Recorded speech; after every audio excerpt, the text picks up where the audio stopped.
பிரியமானவர்களை, உங்களை இந்த நாளில் சந்திப்பதிலே நான் மிக்க மகிழ்ச்சி அடைகிறேன். ஆண்டவராகிய இயேசு கிறிஸ்துவுக்குள் நீங்கள் யாவரும் சந்தோஷமாய் சமாதானமாய் இருப்பீர்கள் என்று விசுவாசிக்கிறேன். இந்த நாளில் தேவன் நமக்கு தந்திருக்கிற நல்ல வசனத்துக்கு நேராய் நாம் கடந்து செல்லலாம். சங்கீதம் 66 அதனுடைய 6வது வசனம். கடலை உலர்ந்த தலையாக மாற்றினார், ஆற்றை கால்நடையாக கடந்தார்கள், அங்கே அவரில் களி கூர்ந்தோ. ஆமென். இந்த நாளிலே தேவன் நமக்கு தந்திருக்கிற வசனம் யாராலும் மனுஷனுடைய வல்லமையினால் செய்ய முடியாது, யாராலும் சிந்திக்க முடியாது, யாராலும் கிரகிக்க முடியாத ஒரு விஷயத்தை நாம் களிகூறும்படியாக தேவனை விசுவாசித்திருக்கிற, அவருடைய சமூகத்திலே காத்திருக்கிற தேவ பிள்ளைகளாகிய நீங்களும் நானும் களிகூறும்படியான ஆச்சரியமான காரியத்தை தேவன் செய்ய போகிறார்.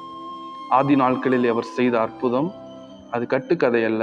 ஆதி நாட்களில் அவர் செய்த காரியம் அது ஏதோ ஒரு சரித்திரமோ ஏதோ எழுதப்பட்டது அல்ல. ஆமென். அது செய்தது, நடந்தது.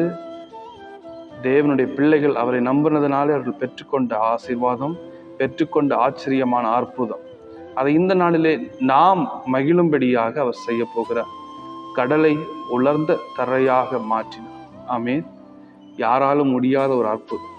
இந்த நாளிலேயும் பல வியாதியோடு யாராலும் சுகப்படுத்த முடியாது, இந்த வியாதியோடு தான் கடைசி வரை நான் பிரயாணிக்க வேண்டும், இந்த வியாதியோடு தான் கடைசி வரை என்னுடைய வாழ்க்கை நடக்கப் போகிறது, இதிலிருந்து ஒரு விடுதலை கிடைக்காது என்று நீங்கள் இருக்கிறீர்கள் என்றால் ஆண்டவர் சொல்லுகிறார், கடலை உலர்ந்த தரையாக மாற்றினார்.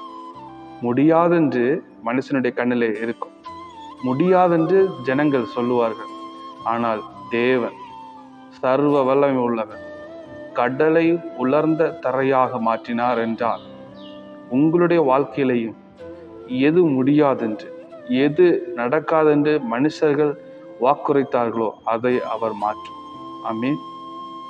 மாற்றுவார் என்று நம்ம விசுவாசத்தோடு இருக்கிறதை விட அவருடைய சமூகத்துல காத்திருந்து, ஆண்டவரே நீர் எனக்கு ஒரு மாற்றத்தை தரணும், ஆதி நாட்களில் நீ செய்த அற்புதம் இந்த நாள் என்னுடைய வாழ்க்கையில நடக்கணும் ஆண்டவரே என்று நீங்கள் ஜெபம் பண்ணீங்கன்னா நிச்சயம் தேவன் முடியாதது முடிந்தது, இதற்கப்புறம் எழுச்சி இல்லை என்று நினைக்கிற காரியத்திலே தேவன் ஒரு மாற்றத்தை தருவார்.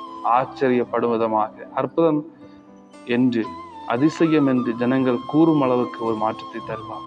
எத்தனையோ அற்புதங்களை, எத்தனையோ அதிசயங்களை தேவன் செய்திருக்கிறார். நாம் பரிசுத்த வேதாகமத்திலே பார்க்க முடியும். உங்களுக்கும் எனக்கும் அவர் செய்யாமல் இருக்க முடியாது. நாம் அவருடைய சமூகத்திலே காத்திருக்கிறோம், அவருடைய பிள்ளைகளாய் இருக்கிறோம். நிச்சயம் அவர் செய்து நிறைவேற்றுவார். அது மாத்திரமல்ல, ஆற்றை கால்நடையாக கடந்தார். ஆமென். இந்த நாளில் அவர் சாட்சியாக 2 அற்புதத்தை வைக்கிறார். கடலை உலர்ந்த தரையாக மாற்றினார், ஆற்றை கால்நடையாக கடந்தார். அப்படிப்பட்ட அற்புதத்தை நம்முடைய வாழ்க்கையில் அவர் செய்ய போறார். அங்கே அவரில் களி கூர்ந்தோம் என்று எழுதப்பட்டிருக்கிறது. ஆமென். இந்த நாளிலே தேவன் உங்களுடைய வாழ்க்கையில செய்ய போகிற அற்புதத்தினால ஒரு மாற்றத்தை மாத்திரம் நீங்கள் காணப்போகிறதில்ல, உங்களுடைய வாழ்க்கையில ஒரு களி கூறுதல் உண்டாக போகிறது. வியாதியினாலோ, தோல்வியினாலோ, நஷ்டத்தினாலோ, பலவிதமான கடன் பிரச்சனையினாலோ நீங்கள் இழந்த சந்தோஷத்தை, இழந்த சமாதானத்தை திரும்பி தந்து, திரும்ப உங்களுடைய வாழ்க்கையில சமாதானத்தை தந்து, திரும்ப உங்களுடைய வாழ்க்கையில ஆசீர்வாதத்தை தந்து உங்களை களிகூறும்படியாக தேவன் சித்தமாய் இருக்கிறார். அவரோடு சேர்ந்திருப்போம். இந்த ஆசீர்வாதத்தை பெற்றுக்கொள்ள தகுதி உள்ள பிள்ளைகளாய் நாம் காணப்படுவோம். அவருக்காக வாழ்வோம், அவர் வசனத்தின்படி கீழ்ப்படிவோம், அவருடைய வசனத்தின்படி நடப்போம், அவர் சொற்படி செய்வோம். நிச்சயம் இந்த அற்புதத்தை, ஆசீர்வாதத்தை நாம் காண முடியும். இந்த ஆசீர்வாதத்தை பெற்றுக்கொள்வோம். தேவன் பெரிய காரியங்களை செய்வார். ஆமென்.